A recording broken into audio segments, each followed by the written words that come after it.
Bismillahirrahmanirrahim. Assalamualaikum warahmatullahi wabarakatuh. Waalaikumsalam warahmatullahi Selamat sore pendengar Radio SK di 104,3 FM Pangkal Pinang, pemirsa YouTube SK TV Media Suluh Kolbu, pemirsa Facebook Masjid Agung Kubah Timah Kota Pangkal Pinang, beserta para jamaah Masjid Agung Kubah Timah Kota Pangkal Pinang yang berbahagia.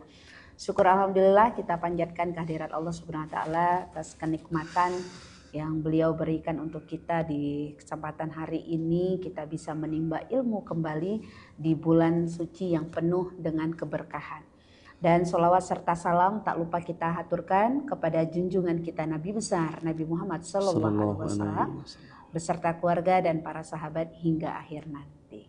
Ya, bahagia sekali, senang rasanya kembali saya Suni Nabila di program Hikmah Senja menemani sahabat SK dan juga para jemaah Masjid Agung Kubah Timah Kota Pangkal Pinang untuk edisi hari ini di hari Sabtu, hari ke-22 Maret 2025 atau bertepatan di 22 Ramadan 1446 Hijriah.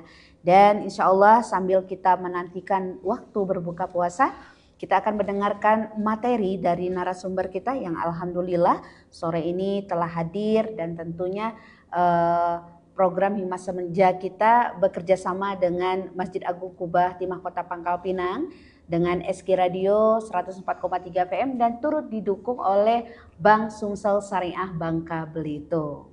Nah, alhamdulillah untuk pemateri kita di hari ini sudah hadir, langsung aja kita sapa nanti bersama Ustadz Robi Rendra Tribuana SHMH. Beliau ini adalah Ketua Bidang Imaroh Masjid Agung Kubah Timah Kota Pangkal Pinang. Wow, menarik sekali sahabat SK, tema kita di sore hari ini luar biasa. Para perempuan dalam kewarisan Islam membongkar mitos dan juga realitas. Kita sapa dulu. Assalamualaikum warahmatullahi wabarakatuh, Ustaz. Waalaikumsalam Mbak Suni. Apa kabar? Alhamdulillah di 22 Ramadan ini insya Allah semakin baik. Alhamdulillah, ini pemateri kita yang super siap insya Allah gitu ya. Nah, terkait dengan tema yang akan kita bahas di sore hari ini tentang hak perempuan gitu ya, tentang kewarisan Islam. Nah, menurut Ustadz, gimana sih Ustadz pandangan Islam itu sendiri, di mana perempuan itu memang di bawahnya separuhnya dari laki-laki gitu ya. Mungkin bisa dijelaskan Ustadz. Baik. Assalamualaikum warahmatullahi wabarakatuh. Alhamdulillah, salatan wa salaman ala rasulillah wa ala alihi wa ashabihi wa mawalah. Allahumma salli ala Sayyidina Muhammad wa ala alihi wa ashabihi ajma'in, amma ba'd. Pemirsa live streaming dari Facebooknya Masjid Agung Kubah Timah, kemudian pendengar setia dari SK Radio 104,3 FM dimanapun berada, mudah-mudahan kita semuanya dalam naungan dan lindungan Allah Subhanahu wa Ta'ala. Amin amin ya Rabbal Alamin. Pertama sekali ucapan puji syukur alhamdulillah yang kita ucapkan dalam kondisi apapun, baik dalam kondisi suka ataupun dalam keadaan duka, dalam keadaan bahagia maupun dalam keadaan sedih. Karena sejatinya apapun yang kita rasakan saat ini ataupun yang kita alami saat ini tidak luput dari penglihatan ataupun apa yang telah ditentukan oleh Allah Subhanahu wa Ta'ala dalam hidup dan kehidupan umat manusia. Kemudian salawat dan salam selalu tercurah kepada Nabi besar kita Nabi Muhammad sallallahu alaihi wasallam. Allahumma salli ala Sayyidina Muhammad wa ala alihi wa ashabihi ajma'in. Para pemirsa live streaming Facebook Masjid Agung Kubah Timah maupun para pendengar SK Radio 104,3 FM. Alhamdulillah pada hari ini kita sudah memasuki di hari ke-22 Ramadan. Kalau Ramadan tahun ini Mbak Suni kita mudah mengingat tanggal karena bulan Hijriyah, tahun Hijriyah dengan tahun Komariahnya sama. Sama-sama 22 Maret dan 22 Ramadan, dan insya Allah pada malam hari ini insya Allah kita sudah memasuki tanggal 23 atau malam 23 Ramadan 1446 Hijriah. Mudah-mudahan Allah sehatkan fisik kita. Amin. Allah istiqomahkan kita dalam ketaatan, dan mudah-mudahan Allah terima seluruh amal ibadah kita selama bulan suci Ramadan ini. Amin amin ya Rabbal Alamin. Baik, tadi menarik apa yang disampaikan oleh Mbak Suni terkait tema kita hari ini lebih kepada peran perempuan dalam kewarisan Islam, membongkar antara mitos dan realitas. Karena selama ini ketika orang melihat ataupun mendengarkan hukum waris Islam, yang terfikir oleh sebahagian masyarakat kita adalah jatah laki-lakinya kok lebih banyak dibandingkan perempuan. Beda dengan agama saudara-saudara kita yang lain, yang justru mereka itu dibagi rata, golongan 1, golongan 2, golongan 3, golongan 4, golongan 1, ayah, ibu, anak. Tidak ada melihat apakah anaknya laki-laki atau perempuan. Sementara di hukum waris Islam, itu dijelaskan di dalam surah An-Nisa itu ayat 11, Allah Subhanahu wa taala berfirman, A'udzubillahi minasyaitonirrajim, bismillahirrahmanirrahim, yusikumullahu fi auladikum lidzakari mislu hazzil unsayain. Bahwasanya sampaikanlah ataupun diwajibkan kepadamu untuk diwariskan kepada anak-anakmu bahwasanya lizzakari, yang laki-laki itu perumpamaannya sama dengan 2 anak perempuan. Dalam artian anak laki-laki mendapatkan 2 bagian, anak perempuan mendapatkan 1 bagian. Atau 2 anak perempuan ini sama bagiannya dengan 1 anak laki-laki. Sehingga permasalahan ini menjadi sebuah statement bagi orang-orang barat ataupun orang-orang muslim yang kebarat-baratan, bahwasanya mereka mengatakan Islam is unjustice religion. Islam itu adalah agama yang tidak adil, kata mereka. Mereka mencontohkan salah satunya selain waris itu adalah dalam bentuk ibadah puasa. Tubuh manusia butuh makan dan minum pada siang hari. Sementara agama Islam, puasa mengatasnamakan agama, melarang umatnya itu untuk makan dan minum. Ini kan sebuah pelanggaran terhadap hak asasi manusia. Begitu juga dengan yang lain, mohon maaf, umpamanya manusia itu butuh hubungan biologis suami istri. Sementara Islam dengan puasa mengatasnamakan agama, melarang hubungan itu di siang hari. Ini adalah suatu bentuk pelanggaran terhadap hak asasi manusia. Begitu juga dalam pembagian harta warisan. Kata mereka, ataupun orang-orang yang berpikiran menganut kepercayaan seperti orang orientalis, mengatakan Islam ini agama yang tidak adil, dilihat dari pembagian warisan. Kenapa justru yang perempuan itu, baik mereka posisinya sebagai seorang anak, begitu juga sebagai seorang saudara, mereka itu justru mendapatkan laki-laki 2 bagian lebih banyak dibandingkan perempuan. Di mana letak keadilan? Ini kalau seandainya kita memahami hukum waris ataupun permasalahan di dalam agama Islam hanya melalui sampulnya saja, Mbak Suni. Makanya tema hari ini menarik. Ternyata agama Islam itu tidak melihat dari sisi pembagiannya saja. Syariat mengatur bukan hanya dari segi pembagian yang harus diperhatikan, tetapi lebih kepada dari segi tanggung jawab. Ternyata anak laki-laki itu tanggung jawab dengan anak perempuan itu berbeda. Nafkah yang diberikan suami kepada istri itu berbeda. Untuk nafkah itu kewajiban suami. Ketika suami pun sudah menikah, maka dia tetap wajib membantu kedua orang tuanya ketika orang tuanya ini dalam kondisi susah payah. Begitu juga dengan membantu adik-adik perempuannya atau kakak-kakak perempuannya, ayuk perempuannya ketika adik atau ayuk perempuannya ini dalam keadaan susah. Mohon maaf, umpamanya terlantar hidupnya, kemudian putus sekolahnya, tidak memiliki tempat tinggal, tidak memiliki pakaian, tidak memiliki makanan yang cukup untuk dimakan, maka yang laki-laki itu memiliki kewajiban untuk membantu saudara perempuan ataupun orang tuanya. Tapi berbeda halnya ketika perempuan. Ketika mereka sudah menikah, maka tidak ada kewajiban bagi seorang anak perempuan yang sudah menikah tadi untuk membantu kedua orang tuanya atau membantu saudara laki-lakinya ketika saudara laki-lakinya itu dalam kondisi kesusahan. Kalaupun ingin membantu berarti itu bukan nafkah tapi bentuknya sedekah biasa. Kalau nafkah ini ada nafkah wajib, ada nafkah sunnah. Kalau nafkah sunnah ya seperti kita bersedekah, berinfak dan lain sebagainya. Nah, kemudian nafkah wajib laki-laki yang ketika mendapatkan harta warisan dari salah satu orang tuanya, baik itu dari ayahnya yang telah meninggal ataupun ibunya yang sudah meninggal, maka si laki-laki ini memiliki kewajiban harta waris yang dibawanya itu ada hak istrinya, kemudian ada hak orang tuanya, saudaranya untuk beliau beri nafkah. Tapi istri ketika mendapatkan warisan dari orang tuanya, sepenuhnya waris yang dibawa oleh istrinya itu mutlak kepemilikan dirinya sendiri. Makanya saya sepakat, Nanti umpamanya Mbak Suni atau umpamanya pemirsa di rumah bisa sampaikan kepada suaminya kan, Bang, di dalam harta abang itu ada harta saya, tapi harta saya itu tetap milik saya umpamanya kan. Iya.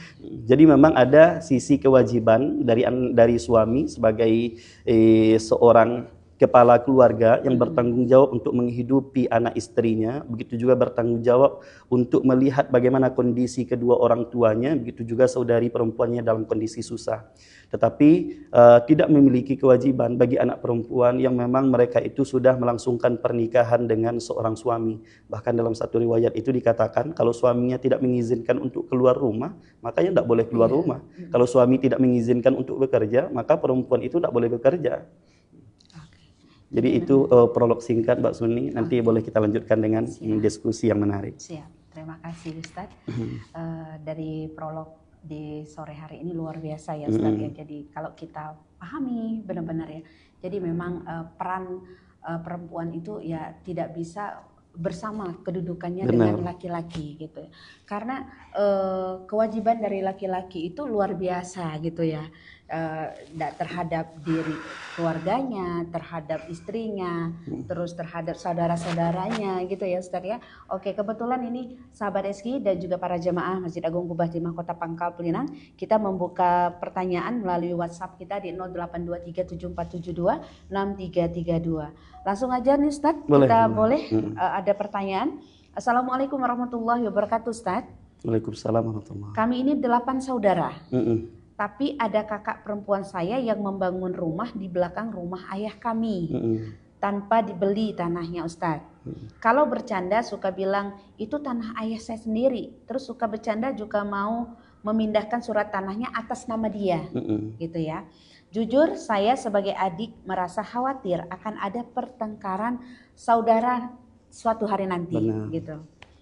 Apakah tanah yang tidak dibayar itu termasuk hutang ya Ustadz? Kalau kakak saya menguasai tanah itu dengan merubah nama di surat tanah, apakah hak kami akan gugur juga selaku saudara yang lain? Bagaimana baiknya Ustadz untuk menghindari konflik yang harus kami lakukan? Terima kasih. Dari siapa Mbak? Dari seseorang. Seseorang. Ditulis karena ini lebih Ustadz. kepada lebih ke pribadi ya, privasi. Oke, nah, baik, terima kasih kepada hamba Allah siapapun yang bertanya. Mudah-mudahan kita selalu diberikan keluarga yang tentram, nyaman, baik itu antara kakak dengan adik maupun antara anak dengan orang tua. Baik, masalah waris ini adalah salah satu tema yang sangat tinggi sensitivitasnya, karena ini daya tariknya luar biasa. Saya sampaikan, asal ada orang meninggal dunia, maka di situ ada kemungkinan adanya pembagian warisan. Kenapa dikatakan ada kemungkinan pembagian warisan? Karena rukun waris itu ada 3. Yang pertama ada pewaris, orang yang meninggal dunia. Jadi warisan itu beda dengan wasiat maksudnya. Kalau wasiat itu diucapkan ketika seseorang itu masih hidup, nanti implementasinya ketika sudah meninggal dunia. Tapi kalau waris itu, makanya di satu sisi dinamakan hukum waris, di satu sisi dinamakan adalah hukum faraid. Hukum faraid ini adalah hukum yang memang sudah ditentukan oleh Allah Subhanahu wa taala jatahnya masing-masing. Sebagaimana yang dikatakan di dalam surah An-Nisa ayat 11 itu, Allah Subhanahu wa taala berfirman, "Yuswikumullahu fi auladikum lidzakari mislu hazzil unsayain, fa in kunna nisaan fawqasnataini falahunna thulutsa ma tarak." Ini dikatakan bahwasanya perempuan jikalau mereka itu lebih dari 2 orang, 3, 4, apalagi ini 8 orang, maka bagiannya itu adalah 2/3 dari harta yang ditinggalkan. Kemudian wa in kanat wahidatan falahan nis. Dan jikalau perempuan itu cuma satu-satunya, dia sendiri, maka jatahnya itu 1/2.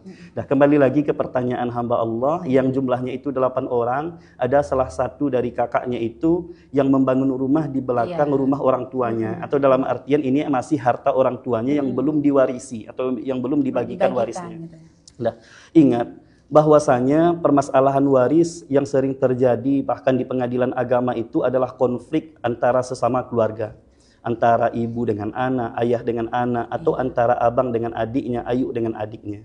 Dan ingatlah, ketika permasalahan waris itu tidak kita selesaikan menurut hukum faraid ataupun hukum yang telah ditetapkan oleh Allah Subhanahu wa taala, niscaya akan mendatangkan kehancuran bagi keluarganya. Nah, bagi seorang kakak ini, itu bukan hak mereka, bukan hak beliau membangun rumah di belakang rumah orang tuanya. Itu adalah masih harta kepemilikan orang tuanya, yang jikalau orang tuanya masih hidup, maka semua anak-anaknya itu bisa jadi kemungkinan mendapatkan bagian harta warisan ketika orang tuanya nanti meninggal dunia. Salah satu contoh, pamannya suami yang meninggal, maka istri mendapatkan bagian waris. Kalau suami tadi meninggalkan anak, maka jatah istri itu 1/8. Iya. Kalau seandainya bersamanya ada anak, kalau anak perempuan semuanya, maka anaknya ini perempuan mendapatkan 2/3. Kalau bersama anak perempuan itu ada anak laki-laki, maka mereka itu as-saba bil ghair, yang mana anak laki-laki mendapatkan 2 bagian lebih banyak dibandingkan anak perempuan. Makanya di dalam hukum waris Islam, ini saya sampaikan dulu kepada seluruh pemirsa yang ada di rumah, ahli waris itu yang laki-laki semua totalnya itu ada 10. Yang kemungkinan mereka itu mendapatkan warisan. Yang pertama adalah suami, yang kedua adalah anak laki-laki, ya anak laki-laki kandung, bukan anak tiri. Karena harus ada hubungan nasab. Anak laki-laki kandung, cucu laki-laki dari anak laki-laki, kemudian ayah, kemudian kakek, kemudian saudara laki-laki, kemudian anak dari saudara laki-laki, kemudian saudara ayah yang laki-laki, kemudian anak dari saudara ayah yang laki-laki, kemudian laki-laki yang telah memerdekakan budak. Tapi saat ini kan budak tidak ada lagi. Maka 9 ini wajib mendapatkan warisan. Kemudian untuk perempuan itu hanya 7 yang memang mendapatkan warisan, ada kemungkinan mendapatkan warisan. Yang pertama istri ketika suaminya meninggal dunia, yang kedua anak perempuan, yang ketiga cucu perempuan dari anak laki-laki, yang keempat itu adalah ibu, yang kelima itu adalah nenek, yang keenam itu adalah saudari perempuannya, dan yang ketujuh itu adalah hamba Allah Subhanahu wa taala yang telah memerdekakan budak. Jadi ketika umpamanya ada 10 ahli waris yang laki-laki ini, kemudian ada 7 ahli waris yang perempuan ini, maka besar kemungkinan mereka itu mendapatkan warisan. Lalu ada 5 orang yang memang pasti mendapatkan warisan. Siapapun yang hidup di antara 5 ini, mereka pasti mendapatkan warisan. Yang pertama suami, jikalau istri meninggal, istri jikalau suami meninggal, kemudian anak laki-laki, anak perempuan, ayah dan ibu. Itu siapapun di antara mereka yang hidup pasti mendapatkan warisan. Kalau yang lain tadi yang disebutkan, bisa jadi mereka terhijab atau terhalang. Jadi saran kita kepada hamba Allah yang bertanya tadi, tetap diselesaikan secara kekeluargaan, undang para tokoh agama yang paham tentang ilmu kewarisan, karena ilmu waris ini hukumnya adalah fardu kifayah, kata sebagian ulama. Di dalam kampung itu kalau seandainya tidak ada orang yang memahami tentang waris Islam, maka semua orang satu kampung itu berdosa. Jadi harus ada 1 orang atau beberapa orang atau sekelompok orang yang memahami tentang waris Islam dan bisa membantu masyarakat khususnya yang beragama Islam di dalam menyelesaikan sengketa waris. Yang pastinya rumah yang dibangun oleh saudaranya tadi itu bukanlah hak dari saudaranya, tetapi itu masih hak dari seluruh ahli waris yang hidup ketika orang tuanya sudah meninggal dunia. Berarti tetap diperhitungkan. Tetap diperhitungkan. Oke. Ketika terjadi seperti ini Ustaz, terkait dengan pertanyaan hamba Allah tadi itu ya. Biasanya kan ketika orang tua meninggal, salah satu di antaranya, yang satunya belum, ketika kita ada beberapa saudara, terus saudara yang satu terakhir biasanya memiliki rumah itu, gitu ya. Tapi ada ijab kabul dari wasiat sih dari seorang ayah tadi. Ketika saya meninggal, ini rumah untuk anak saya yang saat ini tinggal di rumah saya, karena dia yang mengurus saya, dia yang membiayai hidup kami berdua sama orang tuanya. Nah, baiknya menurut Ustadz itu seperti apa sih Ustadz? Apakah kita tetap perhitungkan rumah itu tetap kita beli gitu, atau kita mengikuti kemauannya wasiat dari orang tua itu sendiri? Baik, perlu kita pahami bedanya waris dengan wasiat. Kalau waris itu sudah menjadi hukum faraid yang telah ditentukan bagiannya masing-masing. Tapi kalau wasiat ini adalah diucapkan ketika hidup, tapi ingat Mbak Suni, wasiat itu tidak boleh kepada ahli waris. Gitu ya? Hadis yang diriwayatkan oleh Imam Bukhari wa Muslim itu, la wasiyata li waris. Tidak ada wasiat kepada ahli waris. Jadi wasiat itu harus kepada selain ahli waris dan batasannya itu maksimal hanya 1/3 dari harta yang ditinggalkan. Yang menjadi permasalahan selama ini kan kita sebagai orang tua ataupun orang tua kita menginginkan yang menempati rumah ini nantinya adalah anak bungsu atau anak yang paling kecil, apalagi mereka perempuan kan seperti itu. Karena anak sulung, anak kedua, anak ketiga mereka itu akan pergi merantau dan lain sebagainya. Kalau seandainya jumlah harta kepemilikan bagian anak bungsu itu sesuai dengan jatah warisnya, nggak ada masalah. Kalau seandainya semuanya sepakat. Tapi yang jadi permasalahan justru terkadang harga rumah itu jauh lebih mahal dibandingkan dengan jatah waris yang didapatkan oleh anak pertama, kedua, ketiga, kan seperti itu. Makanya sama dengan Sumatera Barat. Sumatera Barat justru hukum adat mereka karena masyarakat menganut kepercayaan matrilineal, anak perempuannya itu justru lebih banyak mendapatkan warisan, tetapi mereka tetap menyelesaikan secara hukum waris Islam terlebih dahulu. Salah satu contoh umpamanya si anak laki-lakinya pergi merantau. Ketika orang tuanya itu tinggal di rumah, yang seharusnya memiliki kewajiban membantu orang tuanya itu adalah anak laki-laki, tapi karena anak laki-laki pergi merantau, akhirnya dititip hartanya yang 2 bagian tadi kepada adiknya perempuan.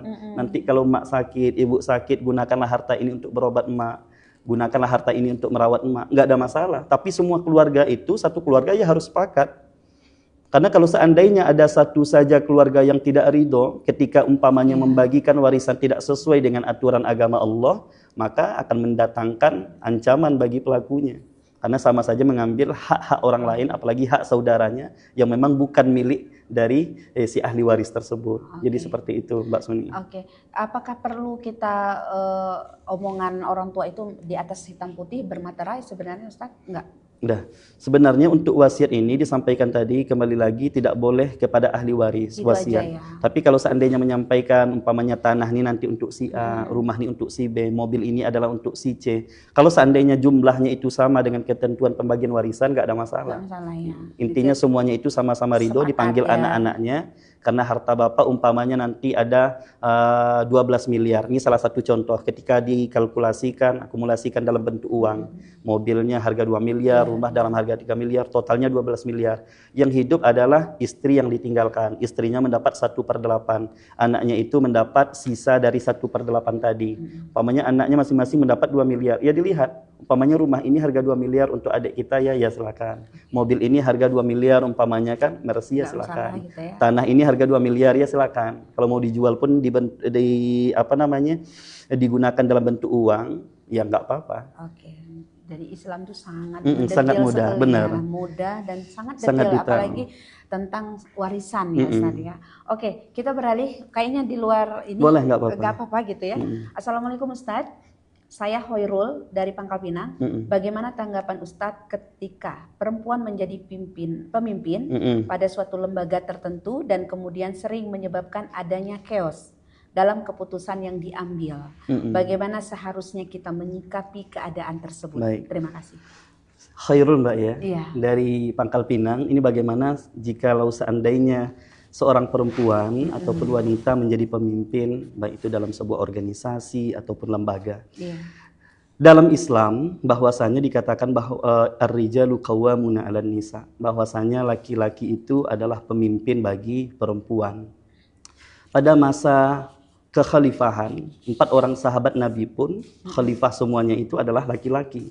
Abu Bakar As-Siddiq memimpin 2 tahun, dilanjutkan oleh Umar bin Khattab 10 tahun, Utsman bin Affan 13 tahun, Ali bin Abi Thalib 5 tahun, sehingga masuk pada masa dinasti Umayyah, dinasti Abbasiyah, semuanya itu khalifahnya adalah laki-laki. Tetapi ketika kita beranjak dari 1 abad ke abad berikutnya, apalagi amat modern saat ini, banyak kita temui di berbagai daerah itu atau di berbagai lembaga organisasi kemasyarakatan ataupun organisasi Islam justru yang memimpinnya adalah kaum perempuan. Nah, ini kembali kepada fitrahnya perempuan itu dikatakan kullukum ra'in wa kullukum mas'ulun ar-ra'iyati. Yang bahwasanya yang menjadi pemimpin itu adalah laki-laki. Perempuan itu apa pemimpinnya? Bahwasanya wal zaujati menjadi ra'iyatun, menjadi pemimpin min baiti zaujah. Menjadi pemimpin di dalam rumah keluarganya ataupun rumah suaminya dan terhadap anak-anaknya. Jadi lebih baik sebagai seorang pemimpin utama itu diserahkan kepada laki-laki, dan bagi ibu-ibu ataupun perempuan menjadi pemimpin ataupun kepala keluarga di dalam rumah tangganya ataupun di dalam rumah yang ditinggalkan oleh suaminya, di dalam merawat anak-anaknya. Tetapi memang tidak ada dalil yang khusus yang mengatakan keharaman perempuan itu untuk menjadi pemimpin. Ini hanya sekedar perbedaan pendapat, karena banyak juga di berbagai daerah justru perempuan ini menjadi panutan bagi masyarakat. Ketika perempuan memimpin lebih bisa mensejahterakan masyarakat dibandingkan laki-laki. Ini kan menjadi problematika juga di tengah-tengah masyarakat, Mbak Suni, yang pastinya menurut saya belum ada dalil yang khusus mengatakan keharaman perempuan itu menjadi pemimpin. Yang pastinya perempuan itu boleh bekerja di luar rumah, tetap mendapatkan izin dan restu dari suaminya. Terima kasih Ustaz. Satu pertanyaan lagi boleh? Boleh. Saya pernah mendengar seperti ini Ustaz. ketika dalam satu keluarga tidak ada anak laki-laki, Mm-mm. anak perempuan saja berarti ya. Nah, ahli waris dari seluruh harta orang tua itu dipindahkan ke eh, saudara laki-laki dari suami, gitu ya Ustadz ya. Iya. Nah, gimana ini Ustadz Baik. sebenarnya? Baik, ketika satu orang meninggal dunia, apakah itu suami atau istri, sementara mereka itu hanya meninggalkan anak perempuan Iya, saja, anak iya. laki-laki tidak ada. Sementara ketika anak laki-laki tidak ada, pasti cucu dari anak laki-laki tidak ada, karena anak laki-lakinya tidak ada. Boleh saudara laki-laki atau saudari perempuan mendapatkan hak warisnya ketika dipastikan yang pertama tidak ada anak laki-laki, tidak ada cucu laki-laki dari anak laki-laki, dan tidak ada ayah. Selagi ayahnya masih hidup, maka hak saudara tadi terhijab oleh ayahnya. Ayahnya mendapatkan 1/6 plus asobah. Anak perempuan tadi 2 atau 3 orang, mereka mendapatkan 2/3. Kemudian orang tuanya, ayahnya mendapatkan 1/6 dan ibunya mendapatkan 1/6. Karena ayah dan ibu beserta anak perempuan ini adalah orang yang wajib mendapatkan warisan. Karena mereka itu adalah ashabul furud. Sementara untuk saudara perempuan, saudara laki-lakinya tunggu dulu ayahnya meninggal dunia. Kalau ayahnya meninggal dunia, baru saudara perempuan atau saudara laki-laki ini mendapatkan asobah ma'al ghair. Asobah bersama anak perempuan tadi. Anak perempuan 2/3, istri 1/8, maka sisa dari 2/3, 1/8 itu adalah untuk saudara laki-laki dan saudara perempuannya. Dengan catatan saudara laki-laki mendapat 2 bagian lebih banyak dibandingkan saudara perempuan. Jadi seperti itu. Oke. Jadi untuk anak perempuan itu dari satu keluarga itu tetap pembagiannya tetap nggak sama atau gimana Ustaz? Anak perempuan itu diambil dari 2/3. 2/3-nya ya. Dari harta yang ditinggalkan oleh seorang suami atau istri, anak perempuannya 2/3. Berapapun jumlah anak perempuan dibagi rata, mau mereka anak pertama, anak kedua, anak ketiga, anak keempat. Jadi Tetap orang Islam ya. tidak ada istilah anak bungsu, anak sulung. Anak nomor 1, 2, 3, 4, mau 8 orang, semuanya perempuan, tetap 2/3 itu dibagi ke 8 orang. Contoh umpamanya 2/3 itu adalah 10 miliar, anaknya ada 5 orang, berarti masing-masing anak perempuan itu 2 miliar, 2 miliar, 2 miliar, 2 miliar. Soalnya waktu itu pernah saya nggak sengaja gitu Ustaz, berkumpul sama teman gitu kan. Jadi anak dia tuh perempuan dua-duanya. Jadi sedikit kita menyinggung tentang warisan gitu. Tetap nggak bisa kata dia. Karena ini anak saya 2 perempuan, berarti hak itu tetap hak anak saya gitu.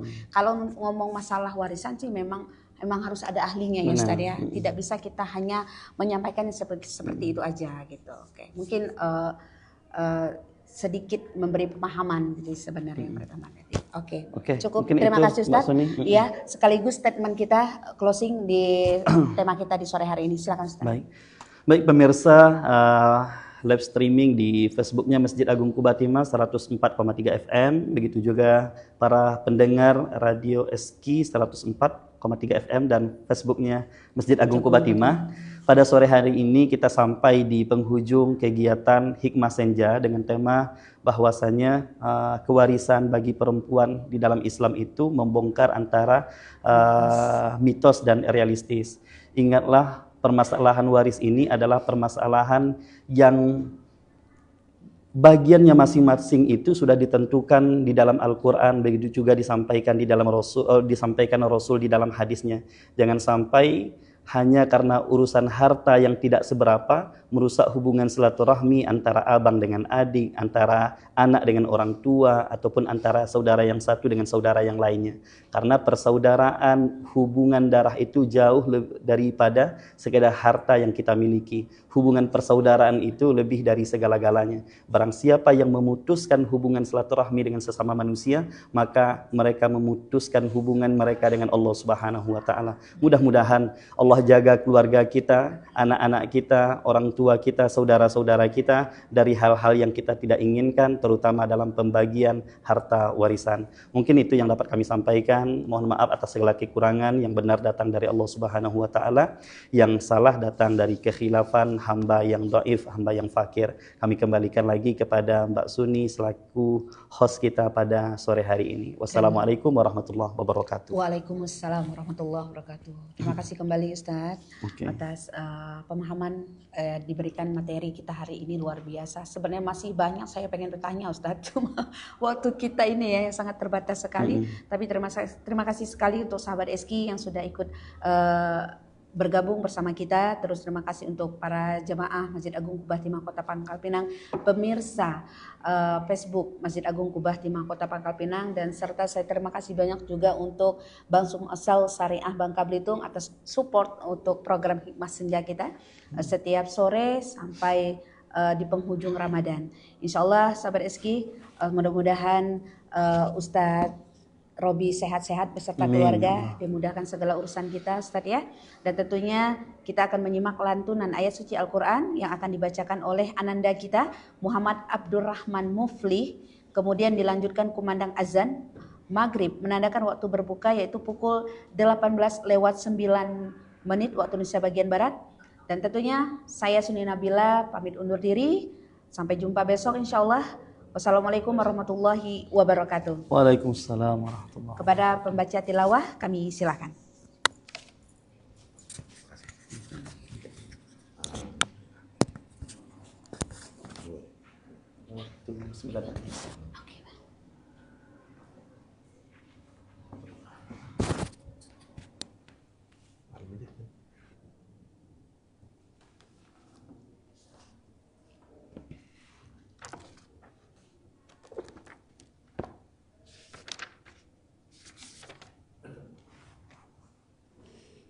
Assalamualaikum warahmatullahi wabarakatuh.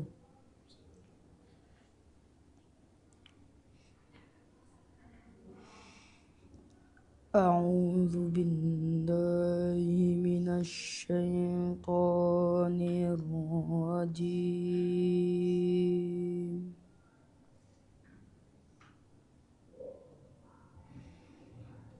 Bismillahirrahmanirrahim.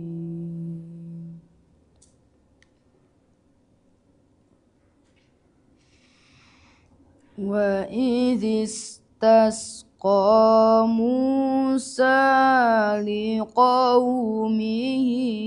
faqulna idrib bi'asakal hajar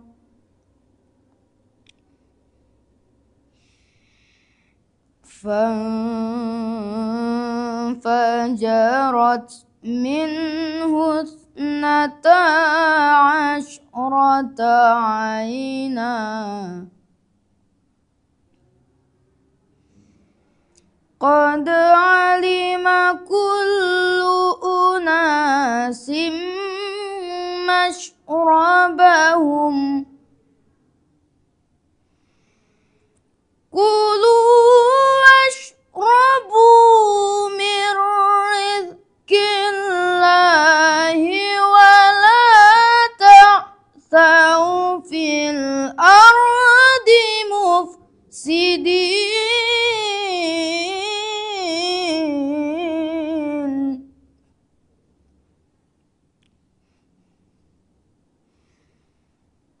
wa idh kuntum ya Musa lan nasbiru ala ta'amin wahidin fad'u lana rabbak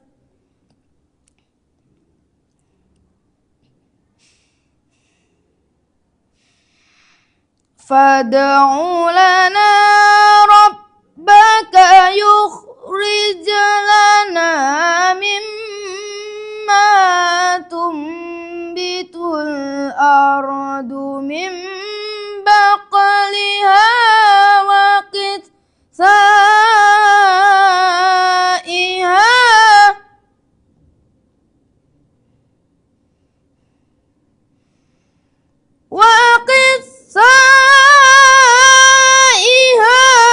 wa fumiha wa adasiha wa basaliha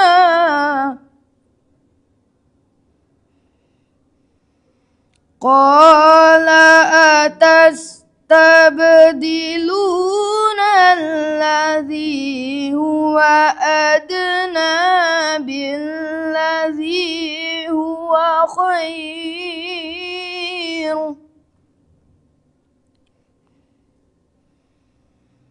ihbitu misran fa inna lakum ma sa'altum wa duribat alaihimud dhillatu wal maskanatu wa ba'u bi ghadabin min Allah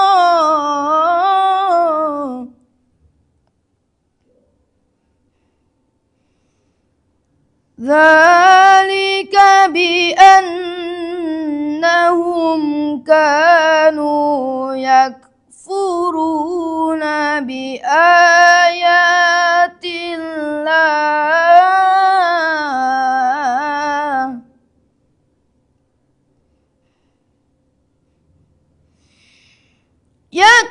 yakfuruna bi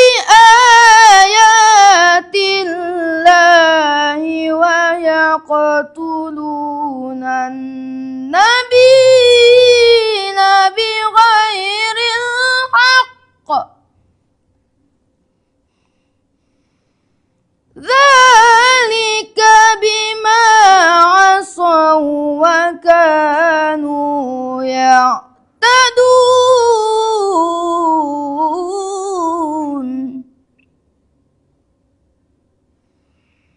dzalika bima asaw wa kanu ya'tadun